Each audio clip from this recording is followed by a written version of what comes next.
actually seeing under the mask right now. We're watching what he's seeing. Although we can change the angle of that coupon so we can get a better look at what he's doing.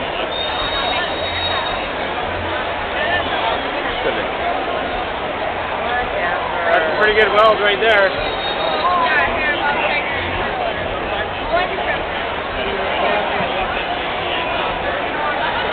Yeah, so he went off the joint a little bit there. Pretty good weld though. No, whatever. You can actually analyze what you did here too. It monitors 5 different variables and it graphs how you're doing along the whole length of the weld. So ideally you want all these lines to be close to the center.